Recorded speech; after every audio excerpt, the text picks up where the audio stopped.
Hi, I'm Brooke Custis, the principal of Creekside Elementary, and we would love to welcome you to our Ag Stream Safety Day.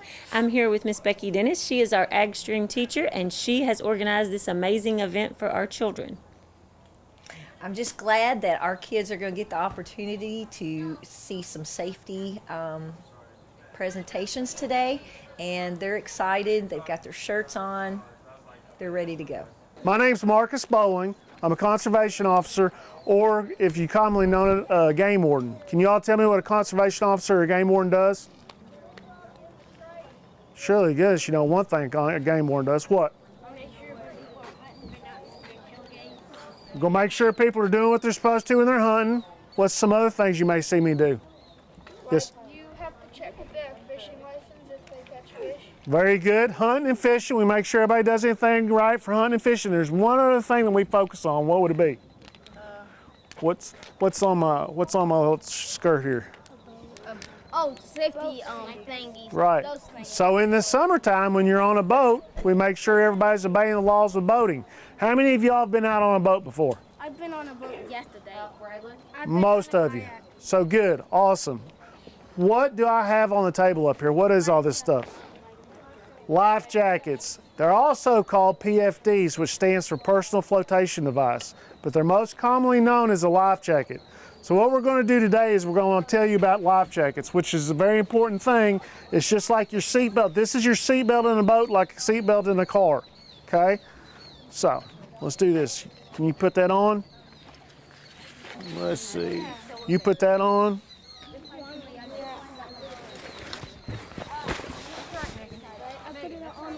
You put this one on. You put that one on. I got some more things to do, so we'll get some more volunteers. And you put this one on. When you get it on, come up front for everybody to see you. Just come up. Just say, it's all okay. Y'all come up here and stand. I don't really know how to put it on. Come on. Yeah, this is a point. This is one of our teaching points. I don't really know how to put it on. All right, stand up here in front of your class.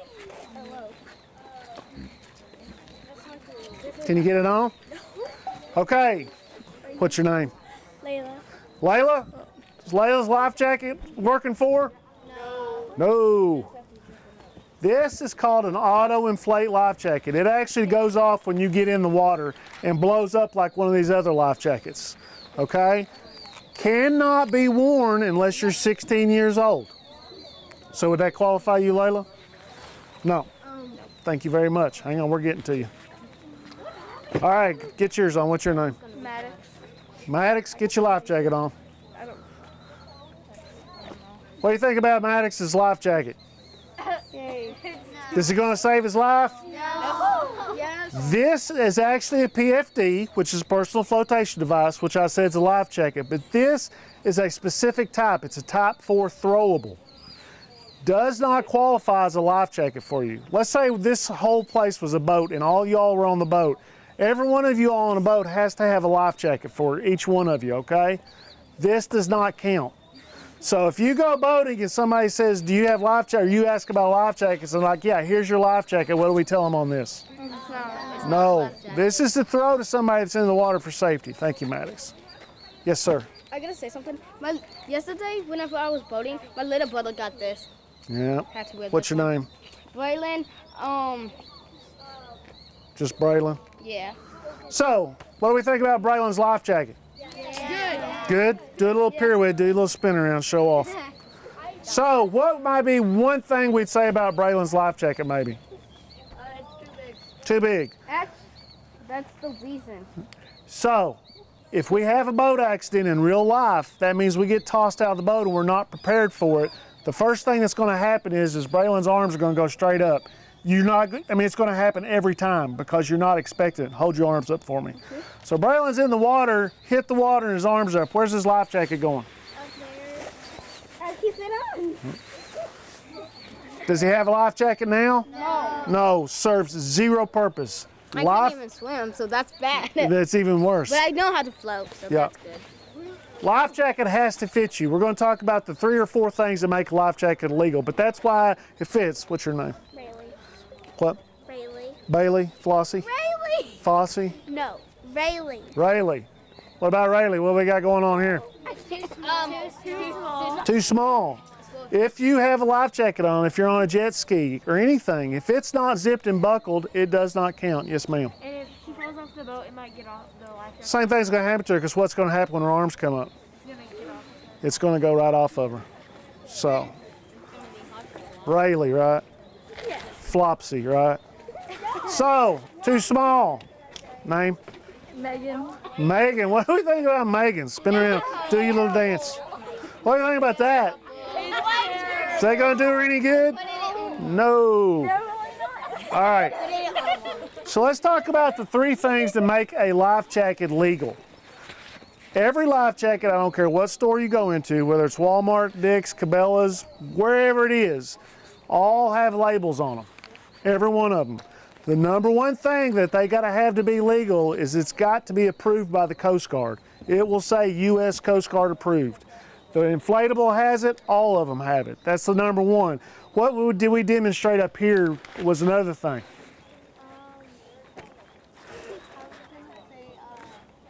How do you know, how do you get it approved? It's the Coast Guard approves them. So like if a manufacturer makes a life jacket, they got to go to the Coast Guard and say, does this meet your standards to be qualified for a life jacket? But what was the one we said too small or too big? So that's the second one. What does that mean? It's got to fit, right? Yes. The third one is it's got to be readily accessible. Well, that's a huge word like refrigerator. What does readily accessible mean? You think, just off the top of your head. Yes. It means you have to be able to get to it. Very good. So we get on our little handy dandy pontoon and one of us comes up to you and says, we need to see your life jackets. And you go, right here they are. Is that readily accessible? No, because in an emergency, you're not going to have time to unzip this, get it out, and throw it to yourself or to somebody else in the water. So readily accessible means it needs to be easy to get to. What do you do when the first thing you get in a car? Buckle up. Buckle up. Do you remember buckling up or does it just happen?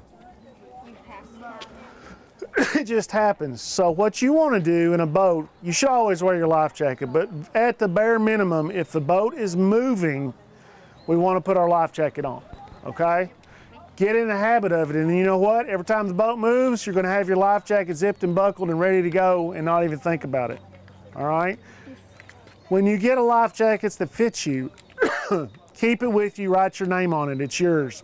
Because in an emergency, who in here has put a life jacket on a bunch? Come up here. What's your name? Peyton. Caden? Peyton. Peyton. Hey, listen, 8 years of high school, it took me a while. So she goes in the water. She knows how to put a life jacket on. How many seconds do you think it should take her to put a life jacket on successfully? 10 seconds would be awesome. What if we wanted to give her some extra time? 12. 15. Let's do 30, all right?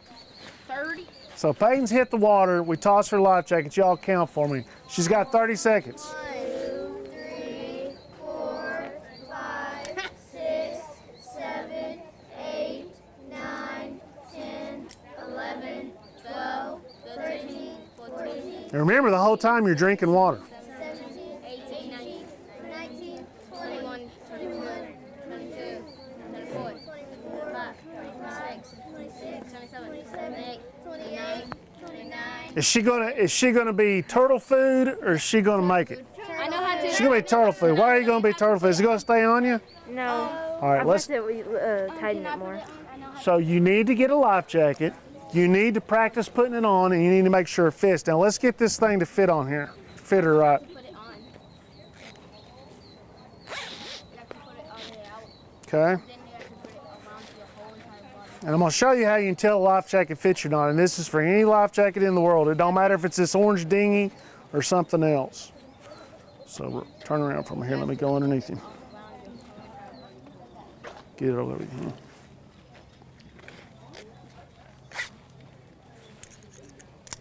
And after you put your life jacket on, no matter what type it is, once you get it where you think you got it, cinch it again, okay? Because you want it to be tight.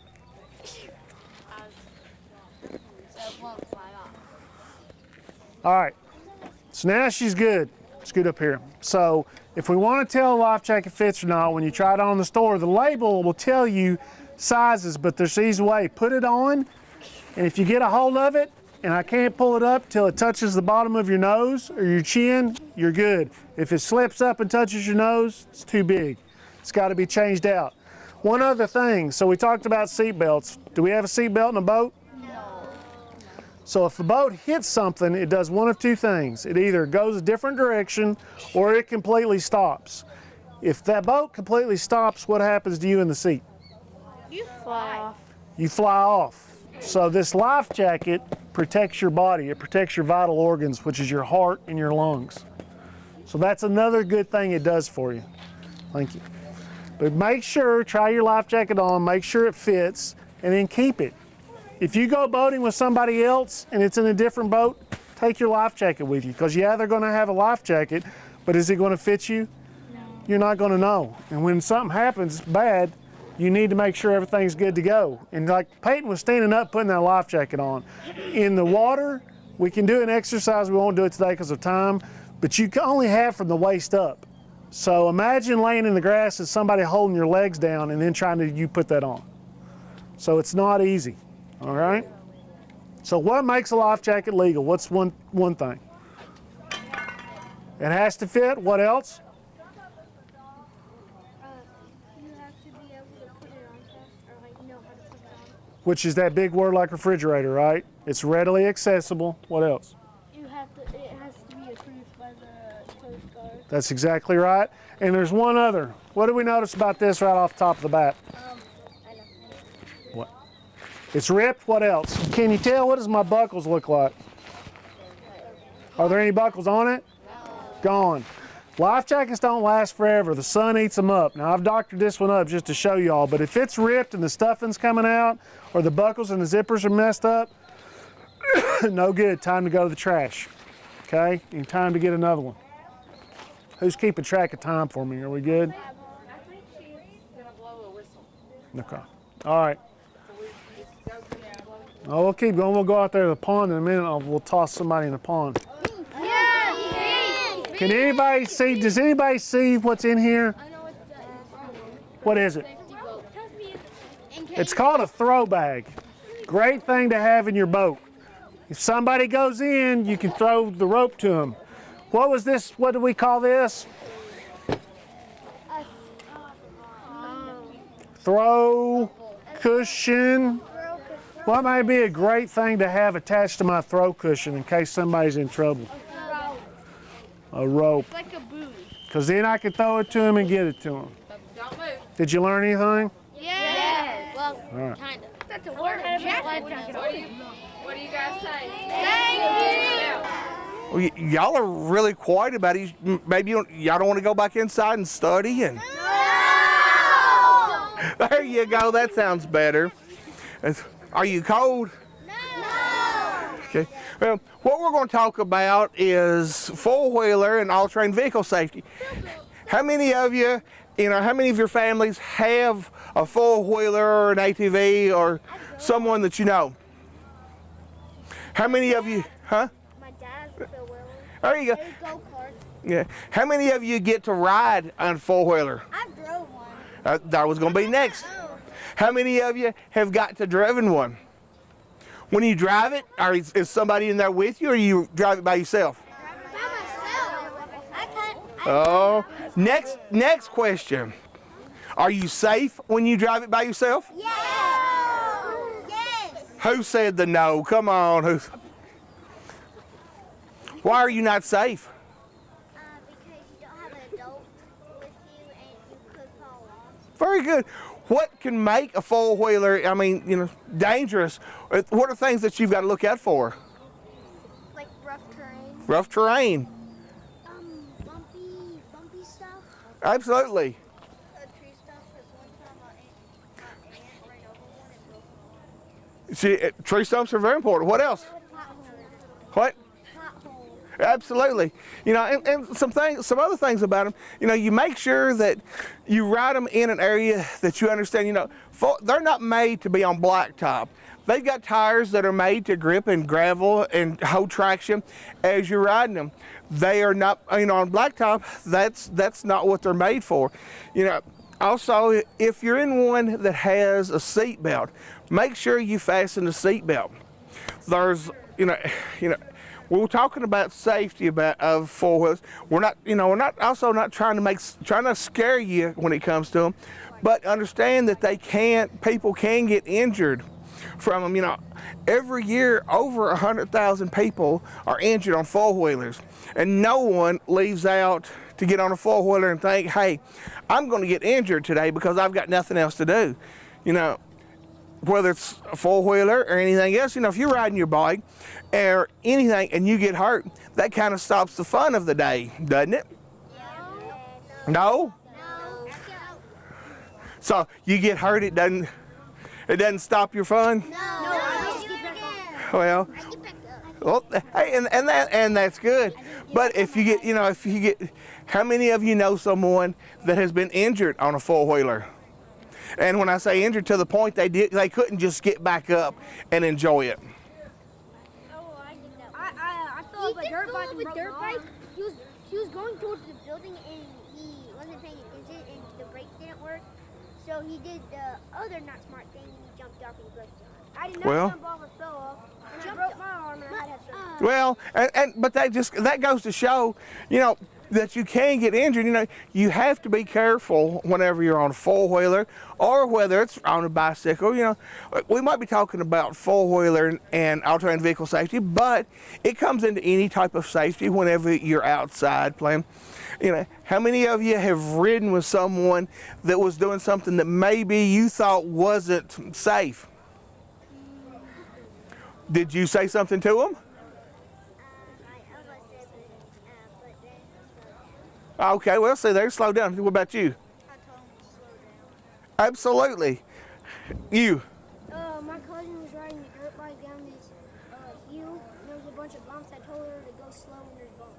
Absolutely. Did he do it? No. My brother, he's 15, he has a dirt bike, he was riding it and he did wheelies on there with me. Yeah. Did you tell him not to? Did he stop? No. Well, okay, one more. My big brother, me and Ethan aren't allowed to mow yet because we're not old enough, but he is, so he got to ride the big mower, and he said he's really fast, and I said, I want to drive, and he drove me, and he went so fast that I had to hold on, and I almost fell off, but I didn't say anything.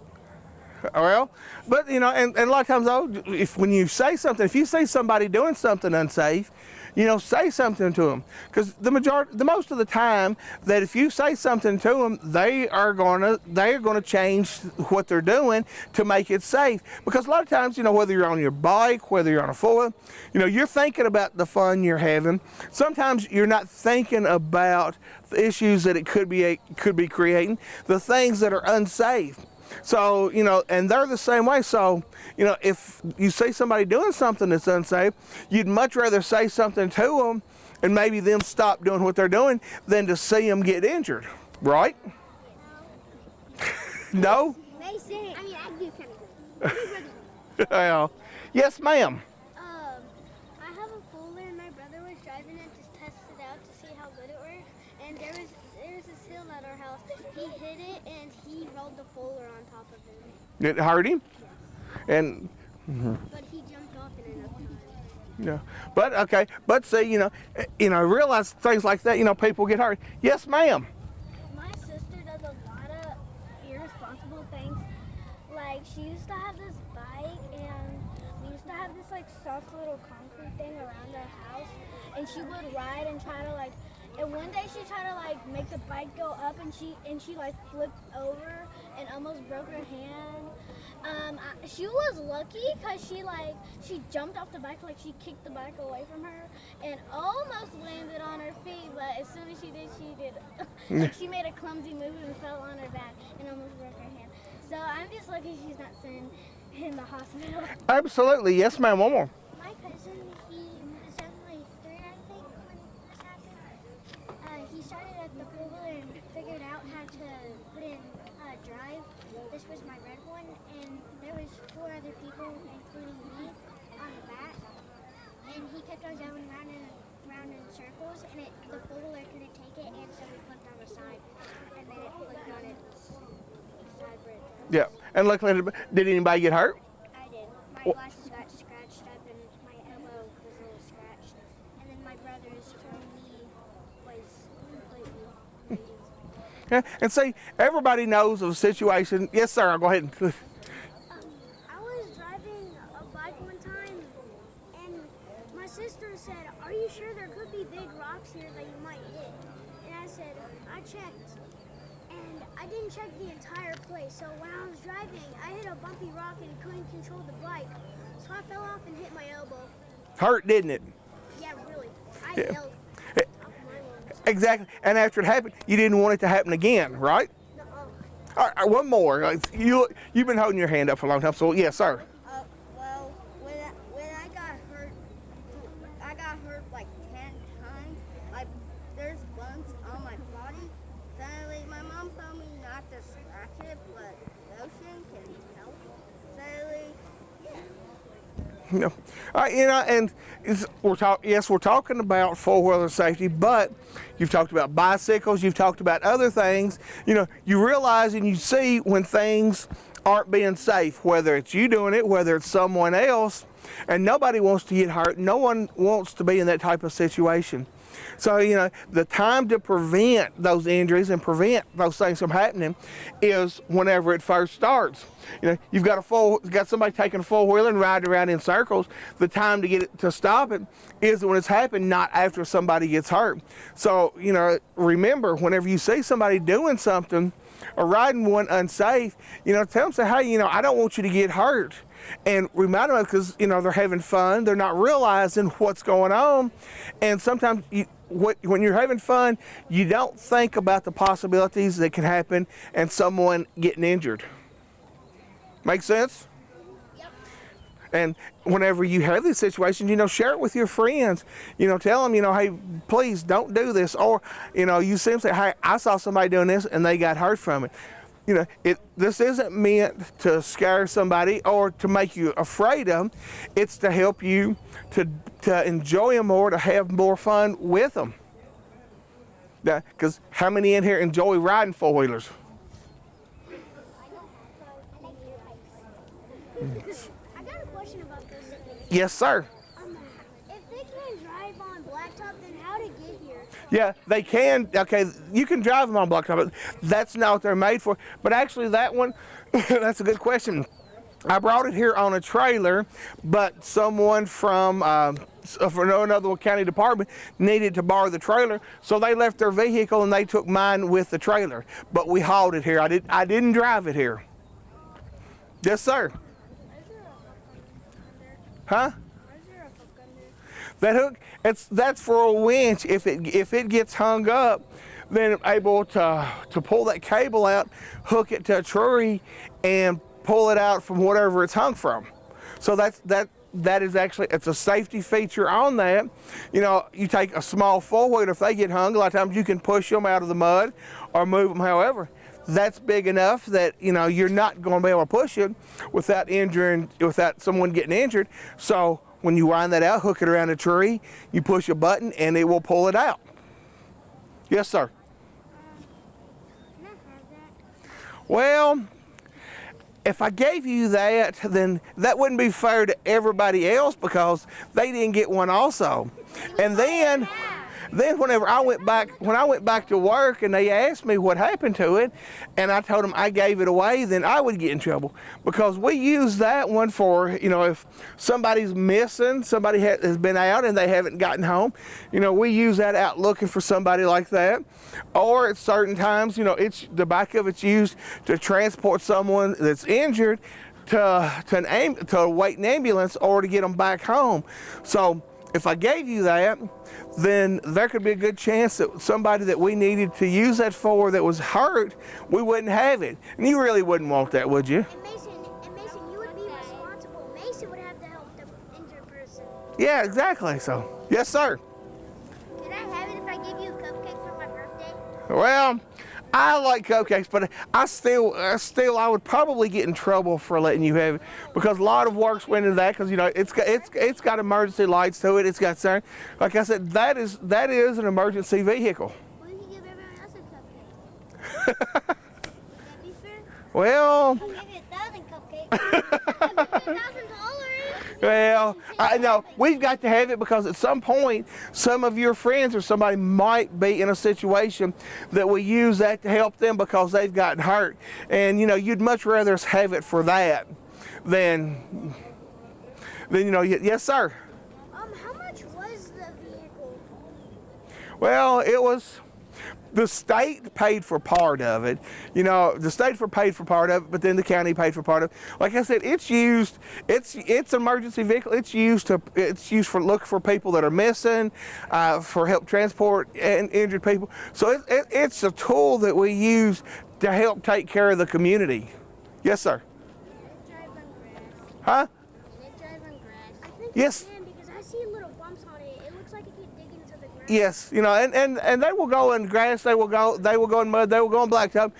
They're designed though for off-road vehicle. Any other questions? Anybody? Yes, I know. What's that hole in the windshield? Holes in the windshield, what those are actually for, that, when any of those you'll see, it has for whenever you're driving to let air through there. Because, during the summer it's hot. Some air. And so I was looking. He's coming running off with the vehicle, and that is how I got it out here. I didn't even see him. I just happened to look up, and there he's driving off in it. Everybody wave at him. Hey, Weather. Hey, Weatherman. Oh, that's it. No, that's the Yes. Any other questions or comments? I like hearing what y'all have. Y'all had to listen to me, so I like hearing what you have to say. Yes, ma'am. I like the color on it. Thank you very much. Appreciate it. Yes, ma'am. I'll promise I'll get you a new one if you let me have it. Maybe even 2. That's it. Well, like I said, if I let you have it, then everybody else is going to be upset. Then I'd have everybody mad at me. And do you want everybody mad at me? Oh, some don't care. Yes, sir. Why is it blue? Because it's not red.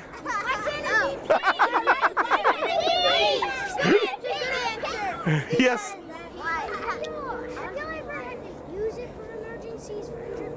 Yes, sir. Yes, it's been used several times for transporting people or for out looking for people. Huh? What was one of the reasons the person got injured? Well, because there's times that people don't realize it, and okay, you might might have someone that tells their parents, hey, I'm going to go back here and play, and they get back here to the woods. Next thing you know, they've wandered off and gotten lost. Have any of you ever been lost? Yup. Well, okay, and that very situation, someone gets lost and some of their family says, hey, we can't find them, then we have to go out and look for them. So, and that's something else, if always make sure if you're out playing, somebody knows where that you're at so that you're not considered lost. Just like that, if we're going back here, we might have to take 5 or 6 people back here to spread out to look for somebody. That's a great way of transporting people back there to look for someone, even if the person isn't hurt, but it helps to get people to the search area quicker. So, yes, sir. How many of those do you have? Actually, we have one in the emergency medical service. They have one, but a lot of times if we get in a situation, we have a big area to search. Not only do we have ours, people in the public or fire departments, they will actually come out and bring theirs and help us search for someone. But the big thing is for someone not to be missing, not to be lost from the start, because it saves us a lot of work. Then at some point, somebody might be able to give one away. Yes, sir. What's the worst injury you have taken care of? Well, it's when you say what's the worst injury, that different things, different people consider different things, the worst injury. So, that's really one that's kind of hard to answer. Well, like I say, usually when a person has an injury, they consider that the worst injury that somebody could have. So, we've had everything from missing people to use it to transport someone. So the type of injury that really isn't that important. Yes ma'am. Why are there grippers on Was there what? I'm sorry, was there what? Grippers on the tires. On the tires? Because that helps whenever you're in gravel, whenever you're in dirt. It helps it to get traction, to keep the tires from spinning, to be able to keep it from moving. You ever been in a vehicle that got stuck in the mud? Yeah. Okay, that's the knobbier the tire, the more grip that it has, helps prevent that from happening. That's it. Yeah, And that it'll be able to push the ground. exactly, and that's why you're not going to move the blacktop no matter how wet or how it is, but on the dirt they will grip into it and to be able to get you to where you want to go. Yes, ma'am. Have you ever tried to get somewhere really far and got stuck, and then somebody had to come and rescue you?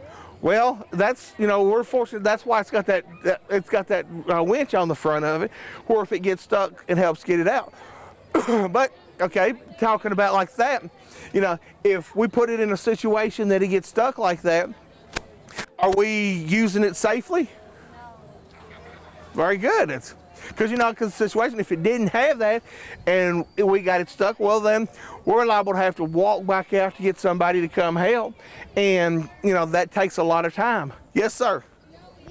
Yes. How long have you ever had to search for someone? Well, there's been times that there's been lengthy searches, and it isn't so, the longest, the best thing is that we find somebody quick to where that they're safe and the people that are searching for them are safe. All right, how are y'all doing today? All right, well, introductions, I am Matthew Crane. I am on the Glendale Fire Department.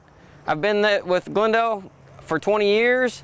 I'm also on the Elizabethtown Fire Department. I've been with them for 18 years. This is Froman Peters. He's on Upton. Been with them for 30. And then he's brought the truck out for us to look at.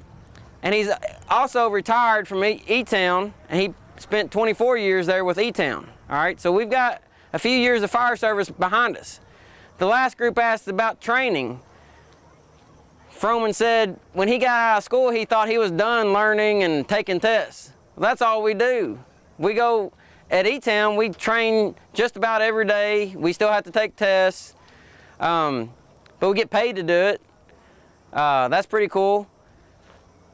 To get on the fire service, you have to have, with a volunteer, you have to have 150 hours of certification within the first 2 years, and a paid department you have to get on, you have to have 400 hours. All right, so we get 400 hours of service or training hours in the first year. All right. Then you keep constantly training, and I've got over 3,000 hours now in my 20-year career, and Froman in his 30-year career is up to close to 5,000 hours. All right. So not only are we learning, but we are also both instructors, so we can teach other firemen. So we're here to talk to you about fire safety. What grade are you all in? Third. All right. Have y'all covered fire safety some in the past? Know some things? All right. So one of the things I like to start off with is not supposed to play with matches and matches and lighters, right? Because they can get burned or burn you or catch something on fire you don't need to catch on fire. How many of you like candles? You like the smell, the fragrances coming off the candles? All right. When you light a candle in your house somewhere, don't go off and leave that candle burning while you go to another room for half an hour or an hour. Why would you want to blow the candle out if you leave? Why do you want to do that? Because it could catch on something else on fire. That's right. Yes. Or a pet can knock it down. Exactly. pets can knock something over on it and catch that something on fire, or they can knock it over and then, of course, then you got hot wax everywhere, and if they knock it over, then it could catch something on fire. That's right. So you want to, if you're going to leave the room, blow the candle out or take the candle with you. Make sure that when you light the candle that there's nothing really around it that it can catch fire. My wife almost caught our cabinets in our kitchen on fire because she had the candle too close to them. All right, so just make sure that they're away from stuff. So if your clothes catch fire, what do you do? Stop, drop, and roll. All right. Now you just kind of roll around on the ground like this. No, you're gonna get down on the ground, cover your face up with your hands so you can protect your face some, and you want to roll as far as you can one direction. If you're out that field, you can just keep rolling. All right. But you can roll back. You know, but you want to roll completely over and smother those flames out of your clothes. How many of you sleep in your house with your door to your room closed? All right, it's a good thing to do that, and if you don't, maybe consider it, because if there's a fire starts in your house somewhere and it's not in your room, if your door is shut, then it's going to keep the smoke and the flames from entering your room quicker. All right, it's going to hold them back. So how many of you have smoke detectors in your house? All right, very good. There should be at least one per level of the house, and there should be at least one in the hallway near your all's bedrooms. All right, so if you are in your house and you hear the smoke detector go off, or it wakes you up during the night, your door is shut, don't go up to the door and grab the door handle, because it could be hot. Feel the back of the door, or feel the door with the back of your hand and see if it's warm. If it's not warm, then you can touch the back of the doorknob, see if it's warm. If it's not, then you can open it and see if the hallway's clear so that you can exit your room. If you cannot get out the door because there's smoke and flames, or because it's hot and you can't open the door, because don't open the door if it's hot, that means there's fire on the other side of it, then go out the window. If you're on the first floor, you should be able to get out the window pretty easily without getting hurt. I sleep on my 3rd floor. All right, good point. I was gonna say, if you're on 2nd or 3rd floor, if there's a porch roof outside your window, then you can get out on that porch roof and wait and holler for somebody to come and get you down. If there's no porch roof, or you're on the 3rd floor, ask your parents about getting you a deployable ladder. It'll roll up and takes up very small space in your room. You can leave it right next to your window. You can hang it on the window. It hooks onto the window sill, and then it'll roll out and roll down to the ground. And then you can climb down that ladder to get out. What if your dad doesn't have a ladder? That's what I'm saying. You can ask them to maybe purchase one, okay? Because it's not, I don't have one. We don't have a house that needs one, but we're getting ready to move to one that I probably ought to get the kids some ladders. So if there's an emergency, whether it be a fire, or someone is hurt, or you're home, maybe alone or with your older sibling, and your parents are gone, you hear something outside and it scares you, what do you do?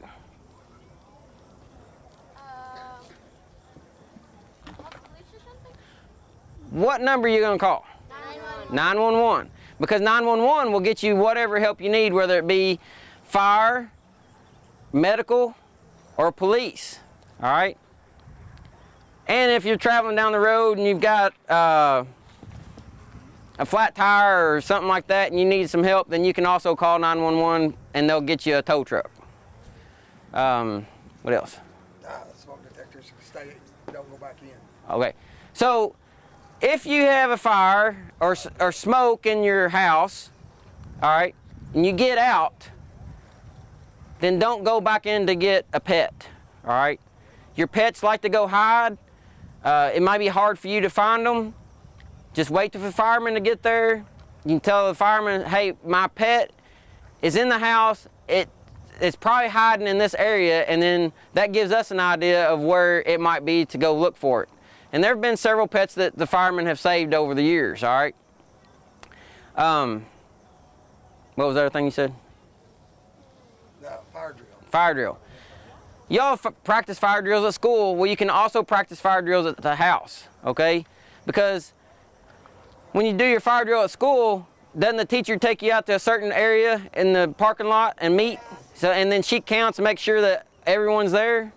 Well, you can do the same thing with your family. Have practice fire drills at home and meet, you know, tell your family, hey, we need to meet over here at the mailbox or this tree. You want to get away from the house, you can be a playground, piece of playground equipment, all right? And that way, when there is a real emergency at your house and you've all got to get out, then you can all go over and meet and you know that you're out or not, or that everyone's out of the house. Don't go back in. You all are the most important thing, so don't go back in to try to save anything, any kind of possessions, because everything can be replaced, all right? Are there any questions? No question? All right. What happens if, like, your suits don't work even though they're fireproof? Like, what happens if they catch on fire? They're rated up to a certain degree of temperature, all right? And yes, if the heat does get higher than what they're rated for, then we can get burnt. Yes. It is very possible. There have been many firemen have gotten caught in backdrafts or flashovers, and that's when, like, it gets really bad. The smoke, we also have smoke explosions. It's when everything in the smoke can catch fire at one time, and firemen will get burnt, and many have lost their lives because of it. When you put that on, is there like a screen? Yes, we have masks. But can it get Yeah. When we put our gear on, we are completely covered up. There will not be a piece of skin showing, because this will go over top of our face. All right, we can see through it.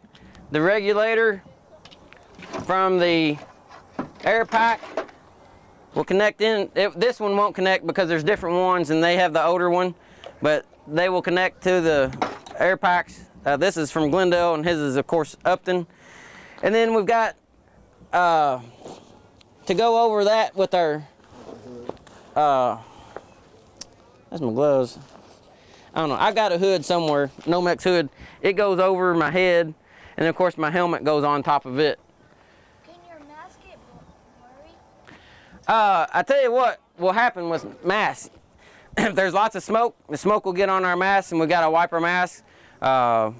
Water, you know, you can get steam on the mask, and so it makes it a little harder to see sometimes.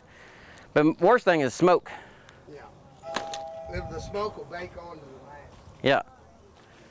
Yeah. Any other questions? So what if your fire truck blows up? Like, if the fire gets inside and it just... If the fire gets inside the truck, Yeah. it'd be bad. We have to call for another fire truck. Yeah. And then they have to clean it. so. So, since I've got the mic and don't have to switch this over, I'll do this part for Froman. Since we're running ahead of schedule, we'll talk to you about the fire truck a little bit. This truck is about almost 30 years old. It's just a big toolbox. Your parents, your mom or dad or grandparents probably have toolboxes that have tools that you can use to work on stuff. Well, this is our toolbox that carries tools that we use for fire service and rescues. So, of course, our hoses will have nozzles on them. You can change the stream pattern, make it a straight stream or make it a big old fog pattern, kind of like your garden hose nozzle will. These are what we call the irons, a flathead axe, and a Halligan bar. With these two tools, we can get into most doors if the doors are locked or stuck. We can get windows open. With the flathead axe, if we need to, we can cut a hole in the roof to let the smoke and heat flames out of the roof. It's called ventilation. We use the fan in conjunction with that. Once we get the hole in the roof, we can put the fan at the door, blow fresh air in, and pressurize the building and get the smoke and the heat out. Of course, we carry extra hoses, extra nozzles. These are the air packs that we'll use to breathe fresh air when we go into a building.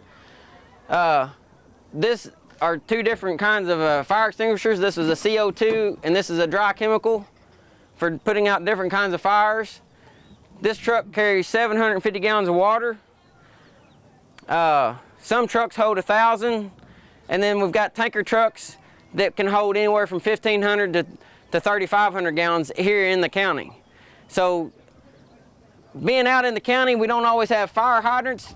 There's one right there. We don't have them readily available, so sometimes we have to haul water. So we'll use our tanker trucks, and then we've got basically small swimming pools that we can back the truck up to and then open a big valve and it'll dump the water out real quick into that pool, and then we'll have hoses that can suck the water out of that pool into this truck and then pump it through the hoses. And so sometimes we'll have 3-4 tanker trucks rolling, just constantly coming in on big fires, just going and getting water, coming back and dumping, going and get water, come back and dumping. We can even suck out of ponds or pools if we can get to them. So it's kind of like Michael said, so if the truck blows up, how much will it probably cost to get a new one? Fire trucks are very expensive. Upton is getting ready to get 2 new custom trucks. How much are they? We're getting them used, and we're getting them for like $80,000. Okay, that's nothing. E-Town, we're getting ready to get a new fire truck. I was on the truck committee for 2 trucks. 10 years ago, we got 2031. It was, well, actually 13 years ago. It was new in the fall of '08 when we took delivery of it. That truck cost $380,000 13 years ago. The next truck I was on was a ladder truck, and that truck was $650,000. Yes. And prior to that, we had gotten a big old tower truck, and boy, it's a big old piece of junk. We still got it. But that truck, when I first got hired, had been spec'd, went through the bidding process, and so it came in right after I got hired at E-Town in 2004, and that truck cost $750,000. Well, I think the new fire truck that we're getting ready to replace, the one that I was on the truck committee with, you know, I think it's $500,000 just for a truck that hauls water. So they're very expensive. Very expensive. Yes? Does this truck hold water? It holds 750 gallons of water. Yes. On the other side, if y'all want to get up and walk around, it messes the camera guy up though. We'll show you some other tools on the truck.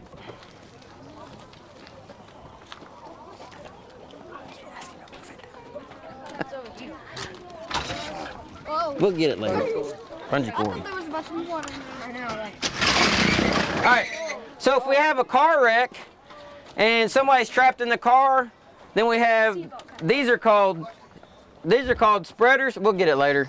These are called spreaders, so we can put it in to a door, crack of a door, and then open that door up and make that door pop open. These are cutters we can use to cut the roof off of the car or cut the door off once we get it opened up. Airbags.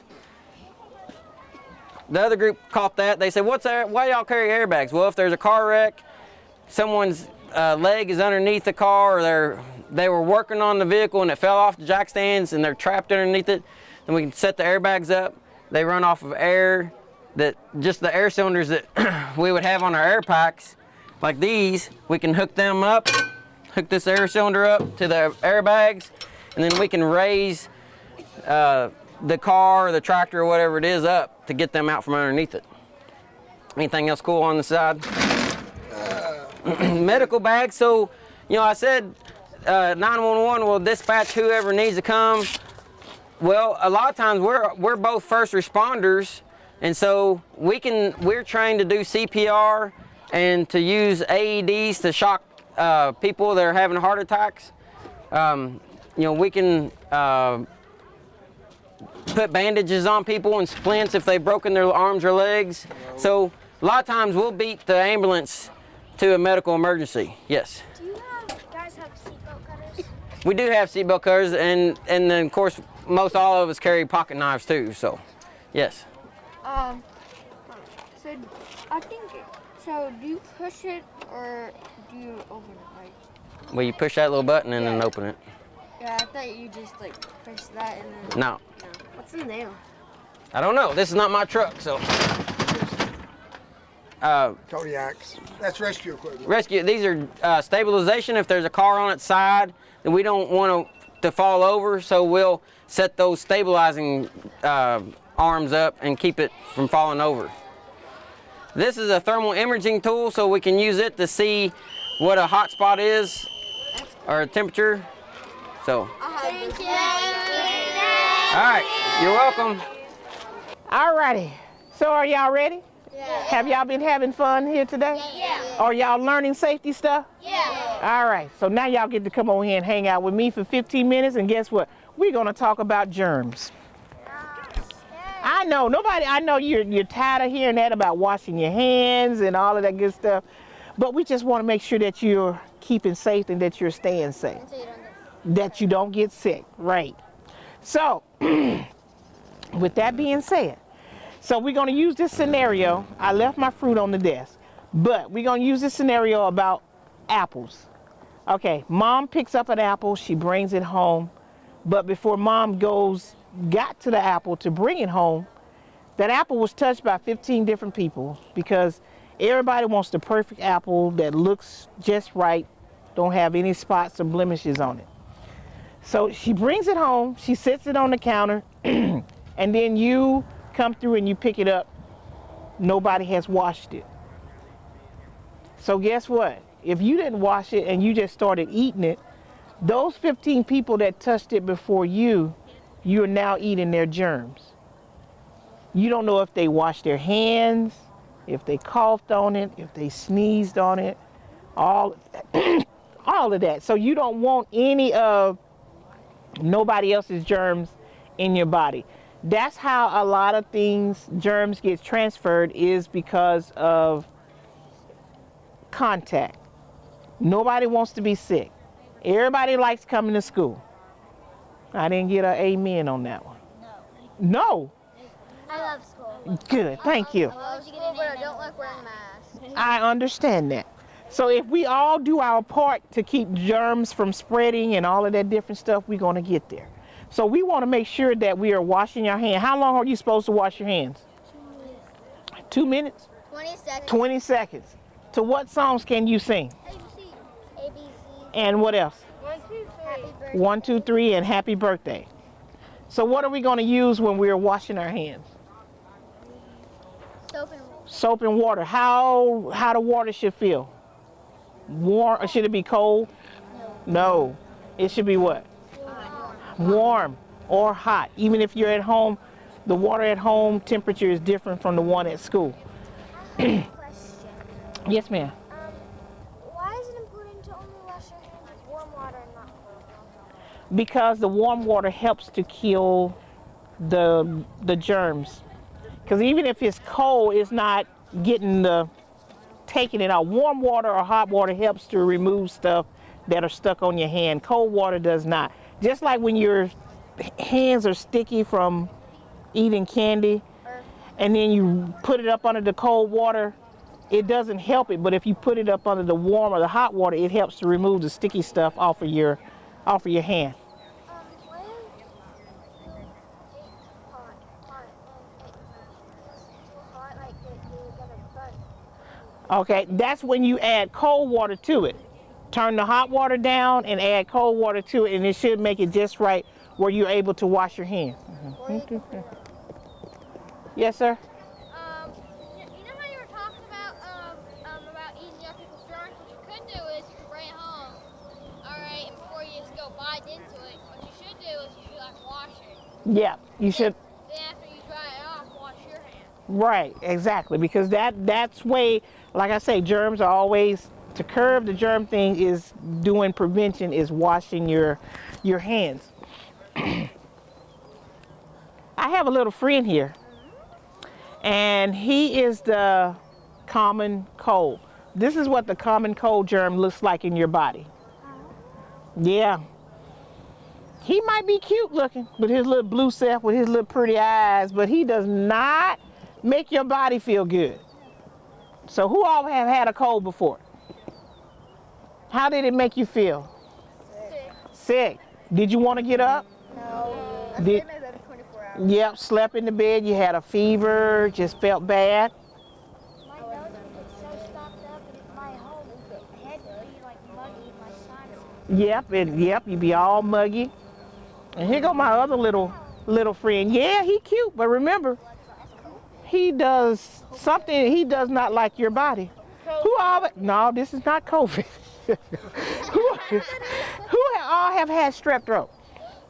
That's strep. Yep, this is what the strep germ looks like. That's my birthday. You had strep on your birthday? Bless your heart.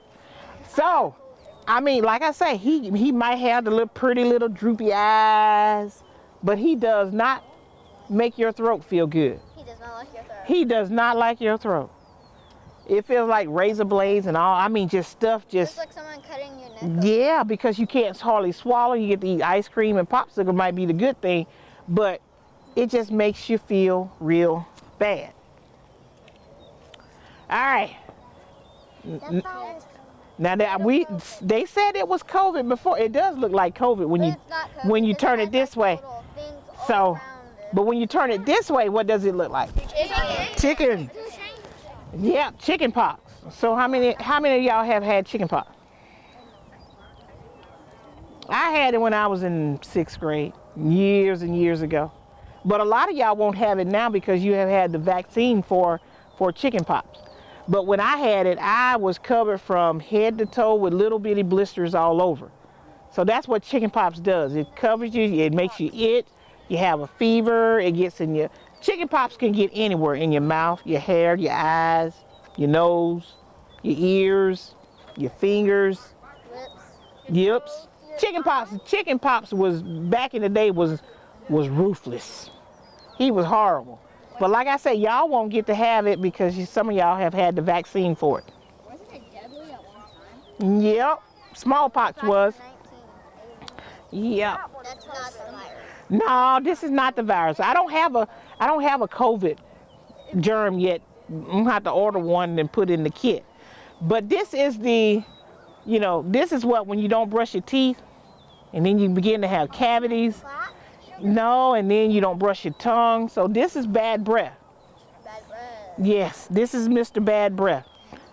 So we have to make sure that we are brushing our teeth real good, we're flossing, and also that we are brushing our tongue to make sure that we are removing all of those food particles that we have eaten throughout the day, because we don't want anybody to have bad breath. Yes, we're wearing masks, and it might come to a point where we don't have to wear masks, and then if you're talking to somebody, you want to make sure that your breath is, clean and fresh. They're also cute, but nobody wants them. That's right. I told you they're cute, but don't nobody wants them.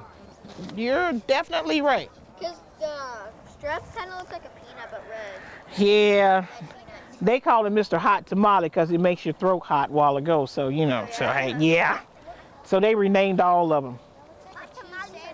Yeah, this looked like a cheese sandwich. It really does. But this is Mr. Stomach Bug. How many of y'all had a stomach bug? I have it all the time. You have it all the time?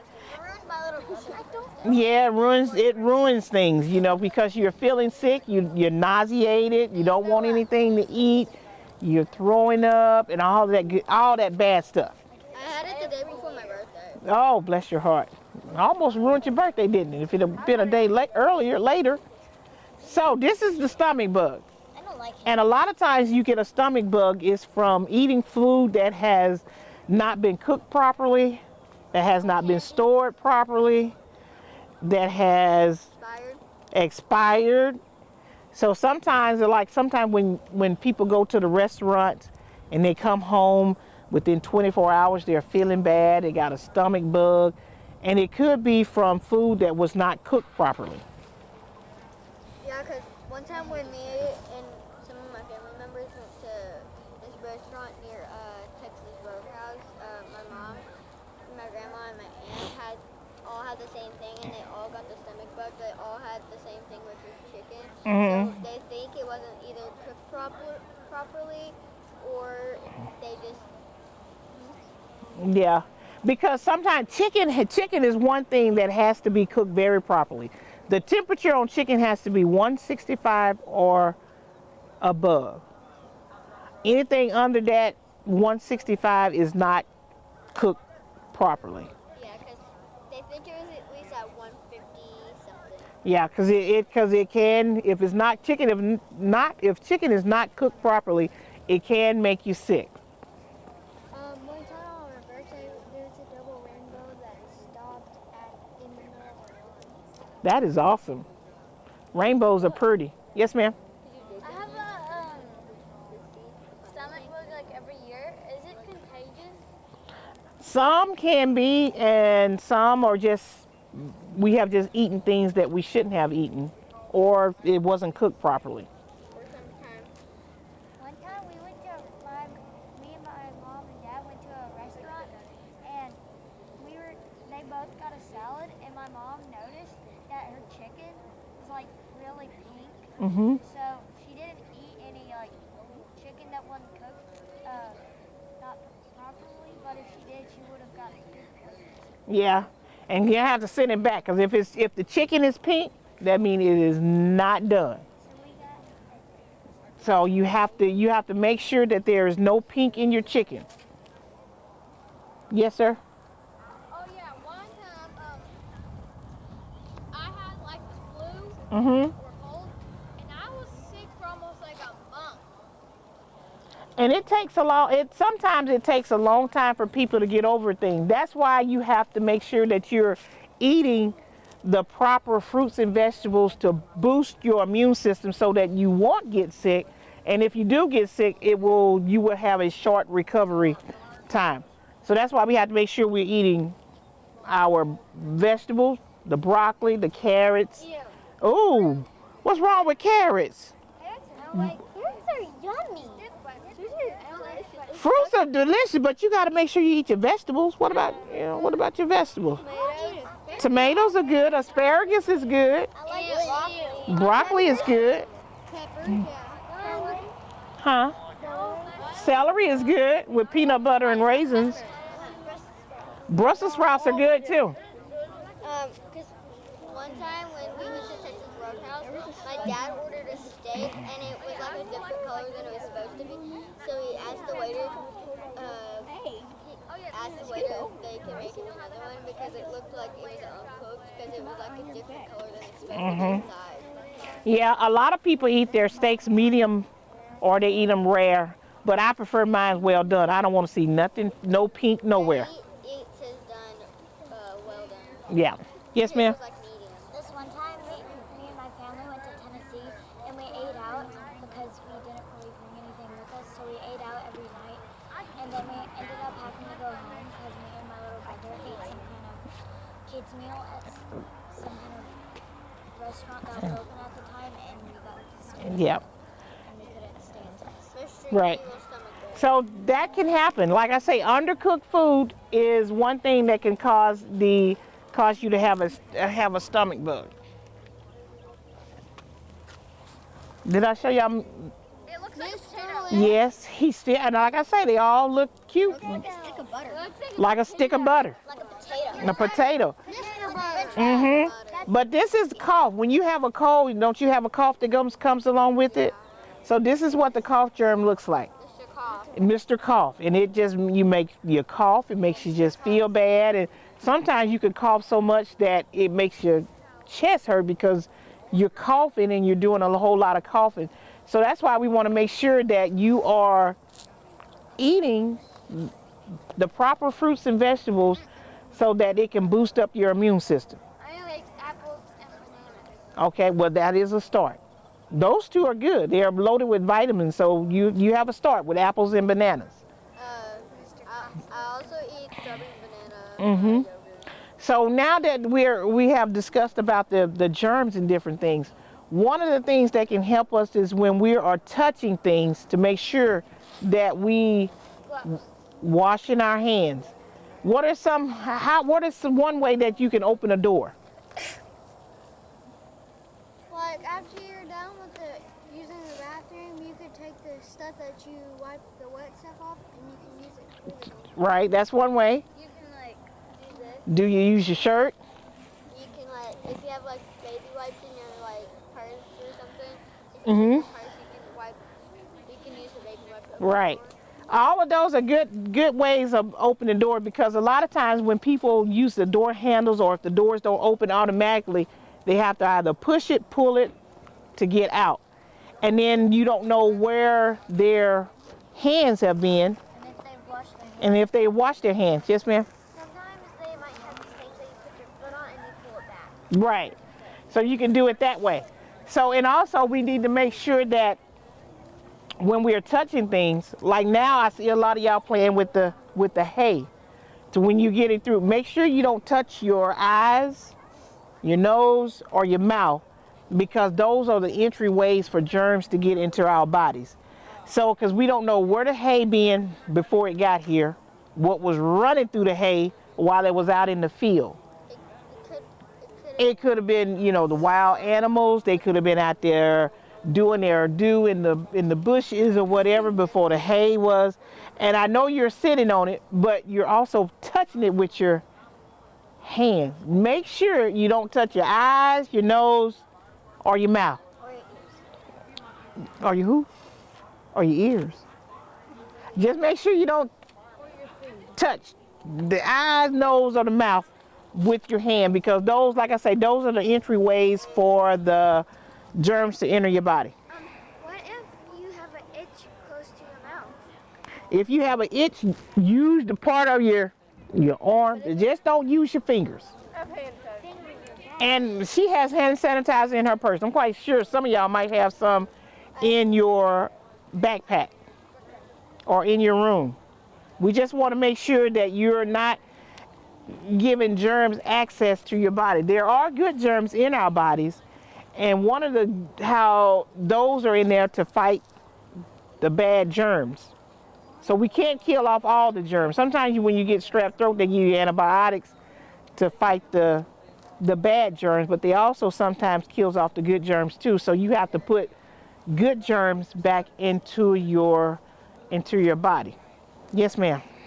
Also, like if it's like right under my lip or something, I use my teeth. Yeah. Just don't right now, since you're outside, just don't touch your eyes, nose, and your mouth. Yes, sir.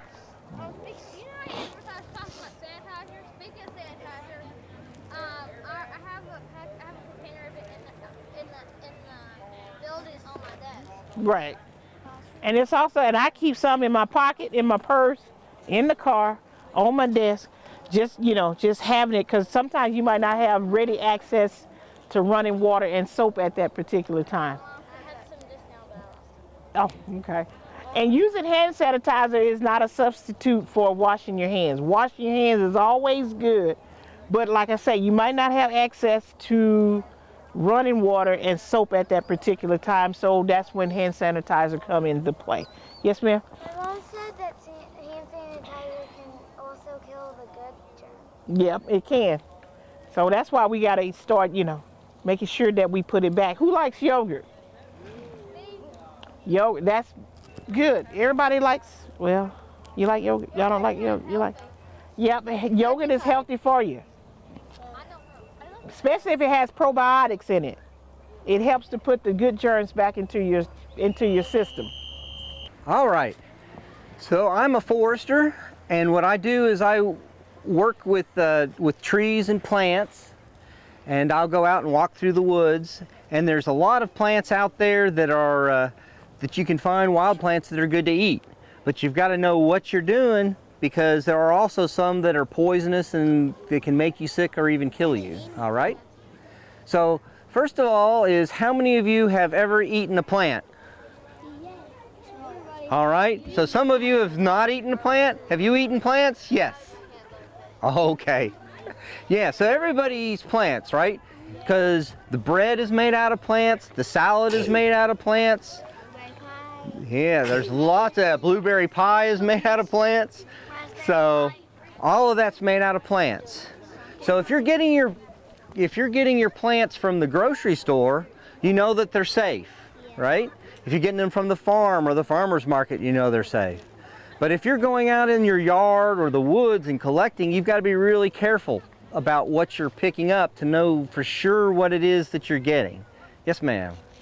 I have a lot of blackberries. Ah. You do blackberries? I like blackberries. All right, so anybody know what this is? A pepper. Yeah, so this is a bell pepper, right? So if I take a chunk out of this and pop it in my mouth and eat it, it's good, right? Yeah. Okay, no problem. Now how about this thing? So what if I took that same chunk out of here and popped it in my mouth? All right, so this is good if I take it and mix it into something and prepare it right. This one I can just go eat. And there's a lot of plants out there, wild plants, that are the same way. If you know how to prepare them and what to do with them, they're really good. But if you do it wrong, they'll let you know. And again, some of them will kill you if you do the wrong thing. Okay, so you got to know what it is you're doing. So a lot of the things that we do, we get out of trees, right? So there's a lot of fruits and nuts and things that we get from trees. And so what I'm showing, here's are some native trees that we have that produce fruits. So what are some trees that produce fruits? You have a peach, apples, right? Oranges, lemons, okay. So this is one of our natives. All right, this is a persimmon. Has anybody ever eaten a persimmon? No. You have? My dad made me eat it off the ground. Oh, did you eat one that was not ripe? Did it pucker your mouth up really bad? So this is my favorite wild fruit. This really, I think, tastes very, very good, but it has to be ripe. If it's not ripe, it'll pucker your mouth up kind of like you took a whole spoonful of sand. It's just like, it makes your mouth all feel kind of weird and gritty. Numb? Yeah, not numb, but gritty. All right, so you don't want to eat this thing unless it's ripe.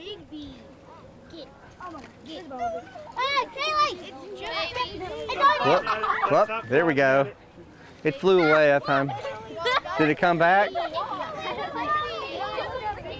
All right, I think he's gone now. All right, so this is a hazelnut. So inside these husks are hazelnuts. In the Christmas nuts that you get, those mixed nuts, this is the little round one. Okay, so this is the same, this is our native wild one. It's the same thing, but it's smaller than what you would get in the store-bought bowl of nuts, right? So it's pretty tasty. For the wild one, it's a little bit of work to try to get out for just a little teeny bit of meat, but it's good. It has meat in it? Nut meat. You have those at your house? What are they? There's walnuts. Walnuts, yes. This is black walnut. Have any of you ever broken these open? Yeah. And ate them. You've eaten them? Yeah, what did it do to your hands? It turned them green. Yeah, so these things will turn your hands green, and inside of this, the husk is the nut, and inside the nut's the nut meat. And it's good, but it's a lot of work to get in there, right? Yes, ma'am. There can be worms inside there. Sometimes there'll be worms in the husk, but not in the nut. Can work both ways. What? How is there a worm in a husk? This is a really thick husk, and the worms will eat the husk. Oh. Yeah. Like an apple. We have hickory nuts. Have any of you harvested and collected hickory nuts? You've done hickory nuts? Right? So hickories can be really tasty. They're a lot of work to get out, but they're really good. How about this one? Anybody recognize this? This? Is that one a dragon? This is, no, this is the husk, and out of it comes these. Yeah, they're delicious. Yep. This is Buckeye. Have you ever heard of a Buckeye? No. It kind of looks So it looks like something that should be good to eat. Right? You have this great big nut that comes out of here. It's shiny and has that big spot on there. It looks like it'd be good, but this is one you do not want to eat. All right? It's kind of tricking you if you aren't careful.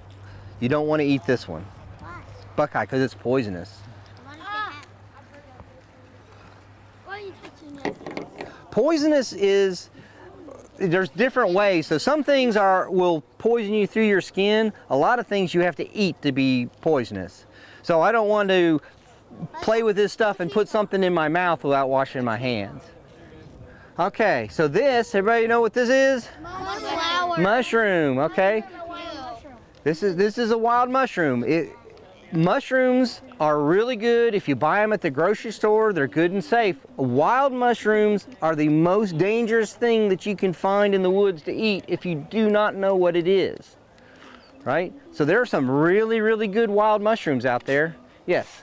One time we had this forest in the back of our house, and me and my friend were getting on the trampoline, and my other friend's little brothers came out and started throwing walnuts at us, and it hit my little brother. Oh, yeah. Yeah, But the with the mushrooms, if you know what you're doing, you can get a good one and make them, and they're really tasty. But if you get the wrong ones, they will make you sick or can kill you. So one of the things, in order to figure out the right mushrooms, there's lots of books on wild edibles, and you can get a good book to look at. But the best thing with mushrooms in particular is to find somebody who knows the plant to go out and take a look at it. All right?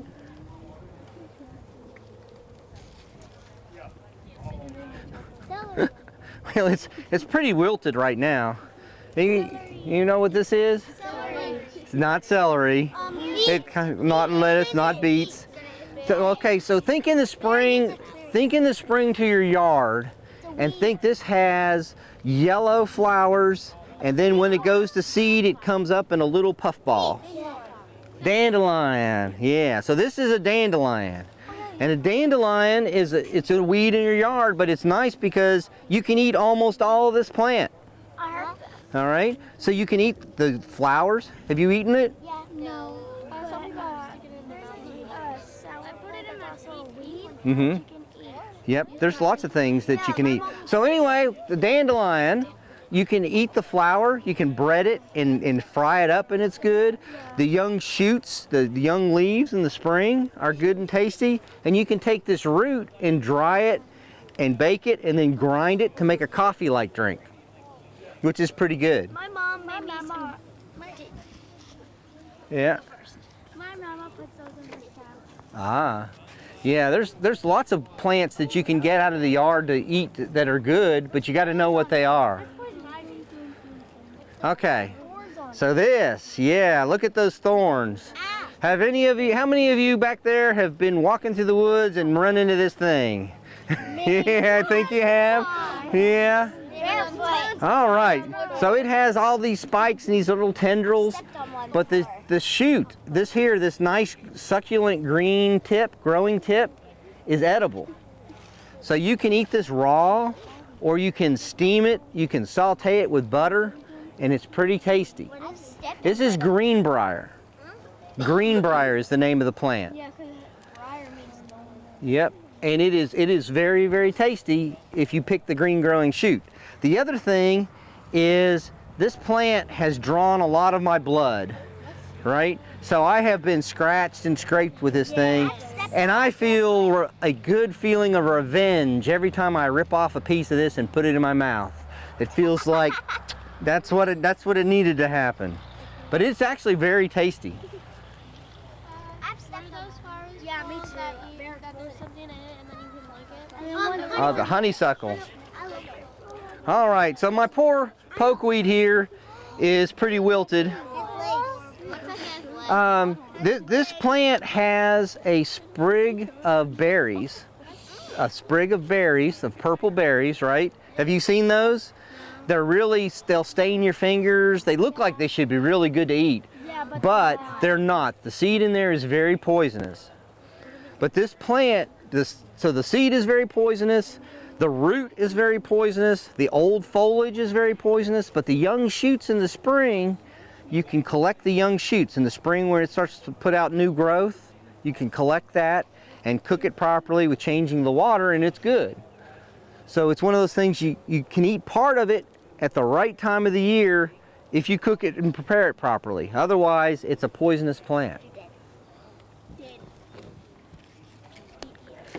All right, how about this?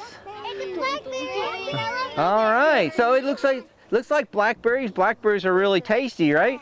Poison. How about this plant? Does that plant look like a blackberry plant? No! No, it doesn't, right? So this is a Blackberry Lily. The seed looks exactly like a blackberry, but it's poisonous. All right? Blackberries aren't poisonous. This lily's poisonous. Oh. All right? But you've got to be careful, right? So this time of year, if you see a blackberry hanging out there, most of the time on the real blackberries, they'd be gone by now.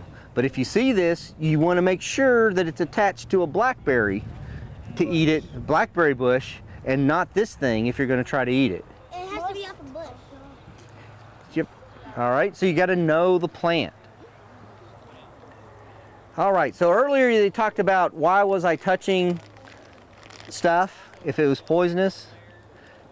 Why do you think I might not be touching this one? Because it's poisonous.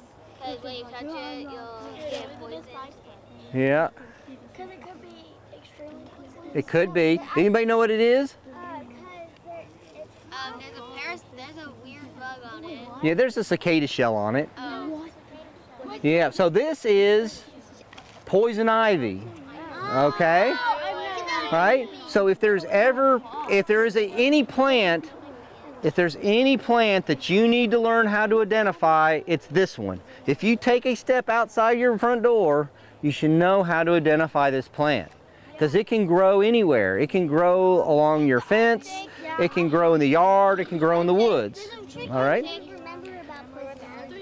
Right, so it has, if you see, it has 3 leaflets on its leaf. Each leaf has 3 leaflets. And the vine has little roots, guys. The vine has little roots that look like hairs. Okay?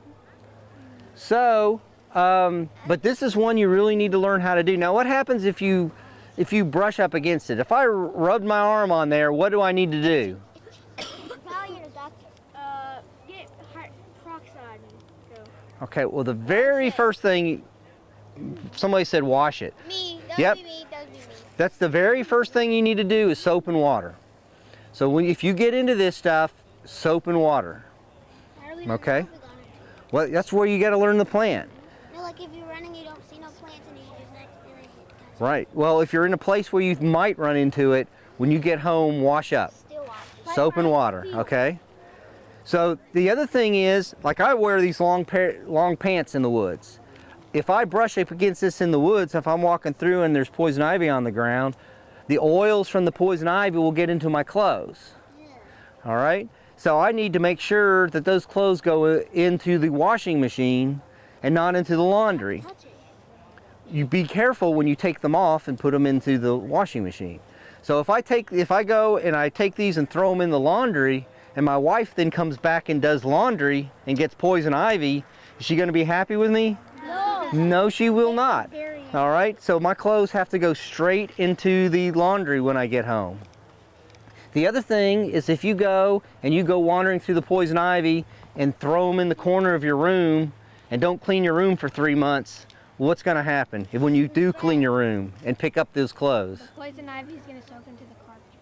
Well, it probably won't soak into the carpet, but when you pick up those clothes, you can get the poison ivy again from that clothing. All right? So you need to make sure it gets washed. Don't just leave it laying around. So if I brush up against this, how long before I break out and start to itch? You say, well, no, not for most people. A minute? For me, it's 3 days. For most people, it's a day or so. Okay, so if you brush up against this, if I brush up against this, I won't get any sign for 3 days.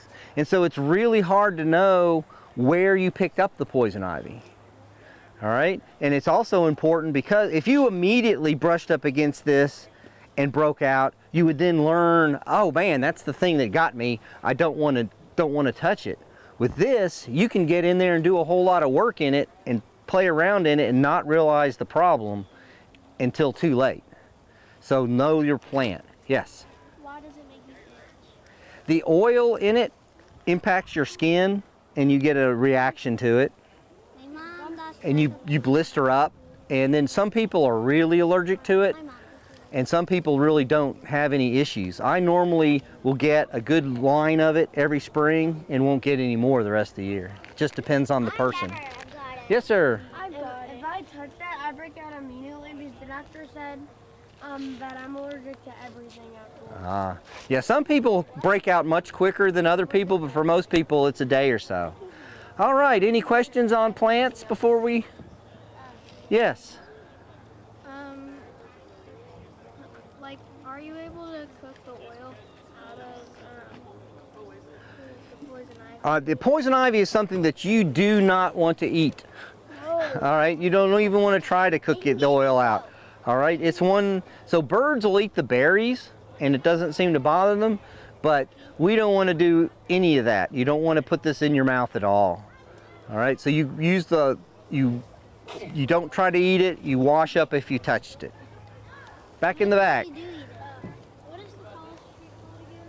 The tallest tree, giant sequoia, or actually the coast redwood.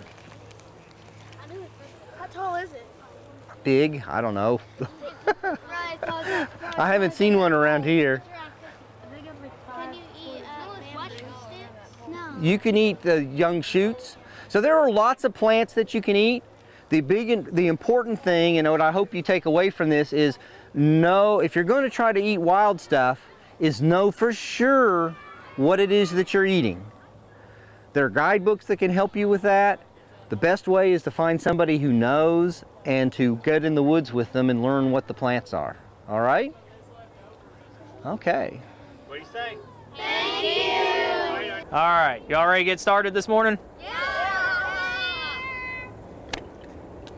Okay, well, my name's Matt Adams. I'm an extension agent at the Hardin County Extension Office. Part of my job is I teach adults if they want to use a pesticide or different chemicals to control things in their garden or their yards or on a farmer in their fields. If they want to control things out there, then they have to come to a class that I teach to be able to use those products, to be able to be taught how to use them safely. I'm going to teach them how to use them safely and how to keep you all safe if you're around when they're using them. So we're going to talk a little bit about pesticides today, and we're also going to talk about chemicals and just general chemical safety. And I'm going to show you some chemicals you might see around your house at home and how to stay safe around those. Sound good? Yeah. All right. First of all, anybody know what a pesticide is? No. Nobody knows? You want me to help you a little bit? Yeah. All right, it's a two-part word. So the first part's pest. Do you know what a pest is? Yeah. What's a pest? A bug that keeps messing with you. A bug that keeps messing with you. That's a good example. What else? Like a pet if it's not being very good. A pet if it's not being very good, could be. Okay. What's a pesticide then? It's like a spray that kills pets. Like a spray? Kills pets. All right, we'll follow up on that. Any other ideas on a pest? Like Bugs and stuff? Like rid of their hides or something. Yeah. Like Mosquitoes and gnats? Yeah. So a pest is basically anything that we don't want in a particular setting. So that can be a bug, it can be a plant or a weed, it can be some other things. An example of that, say we have a weed out here in this yard out here in the grass that we don't want to be there. Is that a pest? Yep. That's a pest because we don't want it there, right? What about if it's over there in that cow pasture and the cows really like to eat it. Is it a pest over there? No, it's not a pest over there because we want it there. So a pest isn't always a pest. It depends on what situation it's in. All right, so we've got 3 main classes of pesticides we'll talk about today. Any ideas what those are? Go ahead. What chemicals are what? Do we have any idea what some of those different classes of chemicals are? I can help you out a little. Yes, please. Yes, please. What about bugs? Do you all usually want bugs around? No. So that's a pest, right? Yes. What's another name for a bug? Insect. An insect? All right. Going back, I didn't finish telling you all what pesticide meant, did I? So we decided it was a pest. What's the second part of the word is side? What do you think that means? Go ahead. Like the side of your head. Like the side of your head? Not quite. Anybody have any ideas? That's a hard one. Need me to help you? Like sprays. Sprays. Like pushing Pushing something aside, you're getting closer. So side basically means to kill or get rid of. So pesticide, we're using that to get rid of pests. Make sense? So a pesticide is anything we use to get rid of something that we don't want in a particular setting. All right, so we talked about insecticides, right? Yeah. That was one type of pesticide. What other kind of pesticides do you think we'd have? What else might we want to control that we don't want? Mice. We'll keep that in the same class as insecticide. Anything else? What about weeds? Do we know what weed killers are? What that's called? We call those herbicides. Do you know why? Exactly. So they're the word herb basically just means plant or weed. So a herbicide is something that's going to kill the weeds. There's one more that's a little harder. Anybody have any guesses? I may have to help you. Sometimes trees, but that'd be under herbicides. Did you all know plants can get sick? They can get diseases, they can get funguses on them. What do you think we might use for those? They call it a fungicide.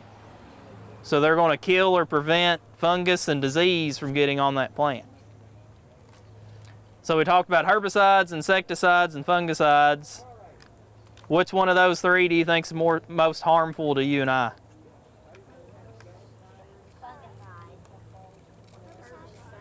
I heard herbicides, I heard fungicides. Neither one of those are really right. Weed killer. Insecticides, I think I heard somebody say it.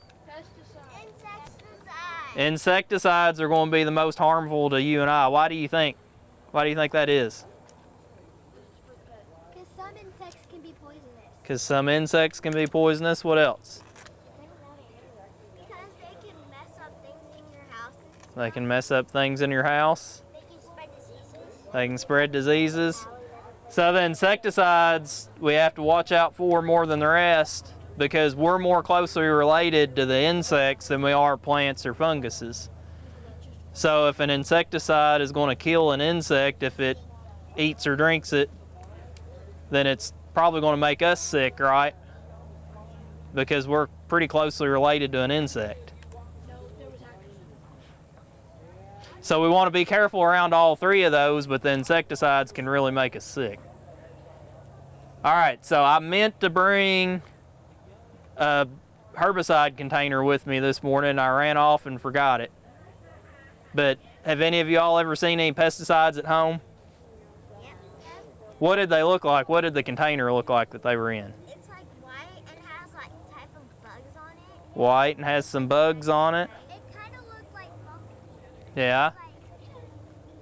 What else? It was black and it had a hose to it. Black and had a hose to it. So it's usually really heavy plastic or metal, right? Yeah. Why do you think it's like that? Why do you think it's in a container like that? Because you don't want it to spill You don't want it to spill out. If I dropped it out here on the blacktop, we don't want it to bust and go all over us, right? Yeah. So what else is on that? I heard it a while ago, might have pictures of bugs on it, or might have pictures of what it's trying to control. Have you all seen that before? Yeah. What else might it have on that other than the pictures? What else might be written on there? Go ahead. What the ingredients are in it? Very good. I haven't had that all day. What else? How to use it safely. So it's going to have, that's something I have to teach in my classes, is it's going to tell you what kind of personal protective equipment to wear. So usually they're going to want you to wear gloves that are chemical resistant. They usually cover most of your arms. Sometimes long sleeves, long pants, keep it off your skin. Might have to wear goggles so it doesn't splash up in your eyes. Sometimes you have to wear a mask or a respirator to keep from inhaling the fumes out of it. So all that being said, say I've got that pesticide jug and there's just a little bit left in the bottom. It's a big jug. I don't want to take up all this room in the garage on the shelf. So is it okay to take just that little bit and maybe pour it into like this water bottle? It's a whole lot smaller. It's not going to take up near as much room. Is that okay? No. Why is that not okay? Because if you go to drink it and you think it's water. Exactly. You might go to drink it and you think it's water, and then all of a sudden you've drank a pesticide that's probably going to make me pretty sick, isn't it? Yeah, because once my brother put clear nail polish in a water bottle, and I grabbed that water bottle and I drunk it. Yeah. But Yeah, so we don't want to do that. I did not get. Why else don't we want to put it in one of these bottles? Because if you kind of like drop something sharp and that's right there, it can actually bust that. Yeah. Easier to bust this than the container it originally came in, right? Any other reasons? Go ahead. Because whenever it's that, the top's more likely to come off. Yep, top's more likely to come off. Another thing, are we going to know what it is when we put it in here? If we go to use it on something else, we might not know what's in there, right? Yeah.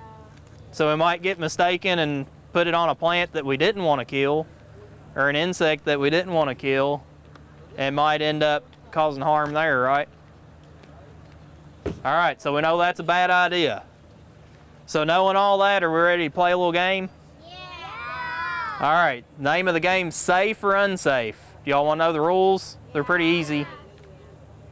So I'm going to hold these up, and there's going to be two together that kind of look alike. You tell me if they're safe or unsafe just looking at them, okay? Y'all think you got it? You ready? What about this one? Safe or unsafe? Just shout it out. Got some safes, we've got some unsafes. Now what about this one, safe or unsafe? Unsafe? I heard a lot of unsafes. Y'all are pretty smart. I thought it was yellow berry. Is it okay to drink this? Yeah. What about this one? No. We don't want to drink that, do we? Can you tell the difference just looking at them? One looks like cleaner. What if they weren't side by side and they were just in that clear plastic container? Would you know the difference? No. Probably not. What if you had a little bit left in this bottle and you poured it in this Gatorade bottle? Would you know the difference then? You want to know the really scary part about this? A lot of times, chemicals that are harmful to us that we don't want to be around, they'll have a weird smell, and they don't smell like something we want to eat or drink. But when you take the lids off of these, we're not going to do it. But when you take the lids off of these, they both smell the same. Both smell like lemons, right? They both smell like lemons. So don't always use that as a indicator of whether it's safe to eat or drink. All right, you ready for the next one? Y'all think you got the hang of it? Safe or unsafe? Safe. Heard a lot of safes. What about this one? Safe or unsafe? Unsafe. Are you ready? See if you're right. What's this? Apple juice. This isn't apple juice. Motor oil. Do you want to cook this? Do you want to cook dinner with this? No, probably not. What about this? Can we cook dinner with this? Yep.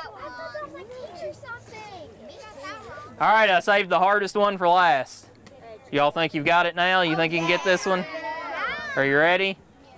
Safe or unsafe? Safe. What about this one? You sure about that? Y'all are getting the hang of it. What's this? Safe to drink? What about this one? Do we need to drink this one? No. Well, if we poured some of this in the water bottle, would you be able to tell the difference? They look the same, don't they? So should we leave things in the containers they came in? All right, I'm gonna ask y'all a few questions to make sure I didn't forget anything, okay? You think you can help me out? All right, first of all, what's a pest? An insect. Something you want to get rid of. Something you want to get rid of. Perfect. Something that you don't want in a particular situation. So what's a pesticide? Go ahead. It's a pest that you want to get rid of, and if you spray on it, it gets rid of it. Yep, something you use to get rid of a pest that you don't want. Exactly. If you have a pest, is it always a pest? No. Doesn't always have to be a pest, does it? What are some things that we might have to wear if we're handling pesticides, or that your moms and dads might have to wear? You all are too young to be handling them. Go ahead. Safety gear, gloves, what else? Long sleeves, what else? Long pants. Go ahead. Gloves, boots, maybe some glasses, keep stuff out of your eyes. A mask sometimes, yep. A hat so it doesn't get in your hair. Exactly. All right, is it okay to put stuff in something like a water bottle or a Gatorade bottle? All right, I've got one last thing for you all. I've got a challenge for you. You think you're up for it? All right, if you go home sometime and you see any adult, your mom, dad, grandparents, whatever, taking a chemical out of the original container and pouring it in something like a water bottle or a Gatorade bottle or anything like that, tell them not to do that, okay? And you can tell them I said so, and you know all the reasons now not to, and you can explain it to them, okay? Is that a deal? All right, any questions? No? All right, well, thank you all.